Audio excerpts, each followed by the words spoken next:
forma de luz no solamente va a depender de la interposición de otro objeto, sino dirige hacia nosotros. Pásame esto, no entiendo. Están logrando para hacer esto.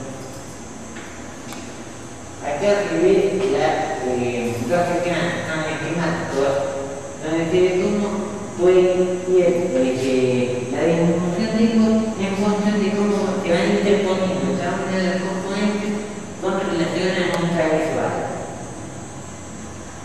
Eso me estima de lo más útil para explicar las de lo mínimo a lo máximo luz. Pero también tuvimos otro problema, en las estrellas muy cercanas, por notar que hay una variación de la distancia que corre entre dos mínimos consecutivos. Eso lo podemos interpretar como un movimiento de la órbita como un sol. Es decir, la línea que une un punto más lejano y más cercano, que para ambas estrellas se va desplazando, llamado el movimiento de los ácidos, que fue predicho por la teoría general de la relatividad. En esta curva se demuestra cómo en un instante tenemos la órbita de un sentido. Un periodo después, un periodo de la órbita llamando a la órbita como muestra objetos, para calculamiento también la posición de los mundos. Que otra de las cosas que podemos estudiar a raíz de la estrella doble. Y tiene otra particularidad más. El hecho de estudiar este tipo de datos verificó y garantizó que las leyes de Newton o las tres leyes de Kepler se cumplen no solamente en el sistema solar, sino en el resto del universo. Y de ahí toman el carácter universal. Y de paso me da siguiente. Acá muestro un eclipse teórico de una curva de luz. Desde un máximo de luz hasta un mínimo hay un determinado lapso de tiempo que depende del tamaño de la más chiquita. A medida que se va desplazando una parte de la otra, va disminuyendo el tiempo gradualmente. Si tomamos los tiempos de inicio del primer contacto y del último contacto, es proporcional a la raya de la estrella. Para lo cual necesitamos conocer previamente la velocidad radial. O sea, nosotros tenemos la órbita vista de perfil. En un punto de la estrella se nos está acercando, mientras en otro se nos está alejando. Si la órbita está perfectamente de perfil, la velocidad que vimos en esos dos puntos va a tomar el máximo valor. Porque si vemos lo que en forma inclinada, digamos, vemos una proyección en la visual de la velocidad. Ahora, si la estrella está, por ejemplo, en este triángulo, se nos está acercando perfectamente perpendicular. Vamos a tener el máximo valor de la velocidad. A diferencia de otro punto. Esa velocidad multiplicada por el tiempo nos da un espacio. Ese espacio es directamente el radio o el tamaño de la estrella considerada. Este esquema lo estamos usando para la estrella más grande, la principal, digamos. La primera forma de la proporción.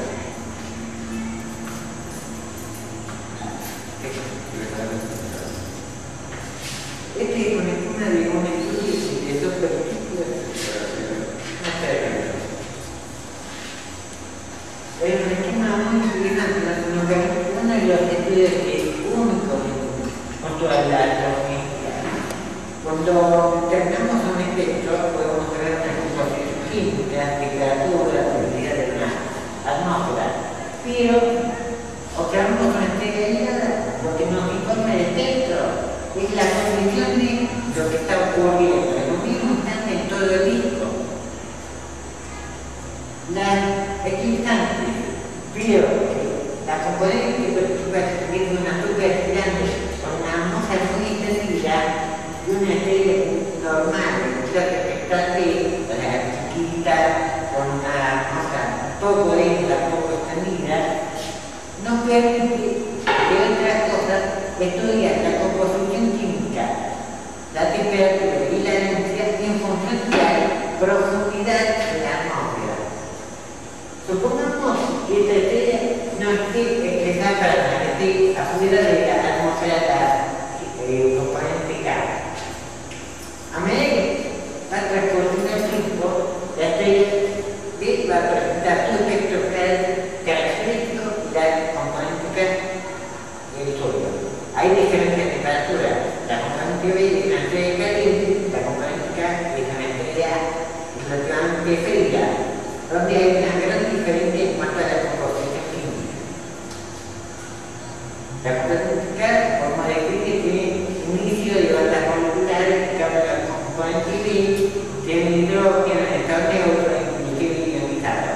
O sea, tenemos una gran diferencia de la composición química. La componente B va atravesando capas cada vez mayores de la componente K. Vamos a notar variaciones también en su espectro que van a depender de la profundidad de la atmósfera que está atravesando.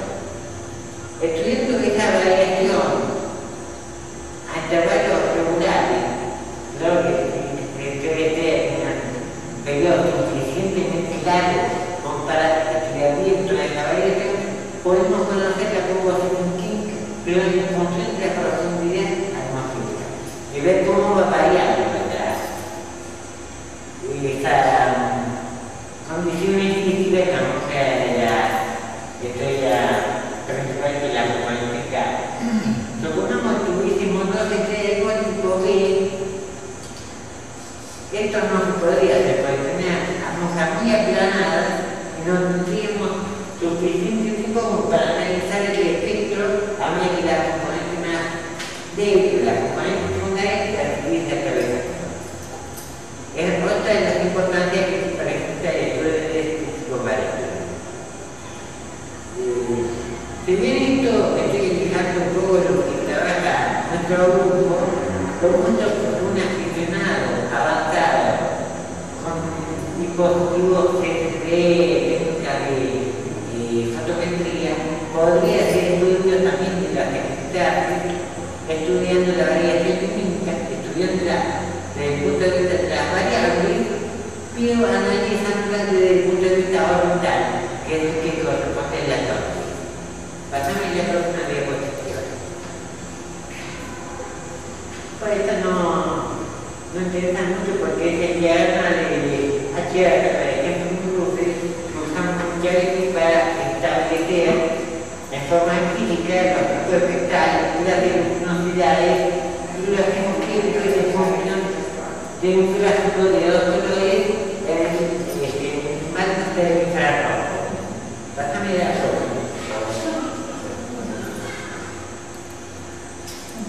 Acá mucho de este tipo de doble, que son las excitantes, las espectroscópicas, entonces solamente podemos ver la componente principal, la componente secundaria no la vemos, pero podemos observarla porque en el espectro vemos una superposición de dos espectros. Como les dije antes, a dependencia de la velocidad variable, podemos ver que si la onda que tenemos de tanto, en el momento de la estrella que nos está acercando, se da correa hacia el azul del espectro industrial. Cuando se está alejando, se nos corre hacia el otro. Y si tenemos dos espectros o dos conjuntos de líneas superpuestas, vamos a ver cómo van oscilando con relación a una posición media. De esta forma podemos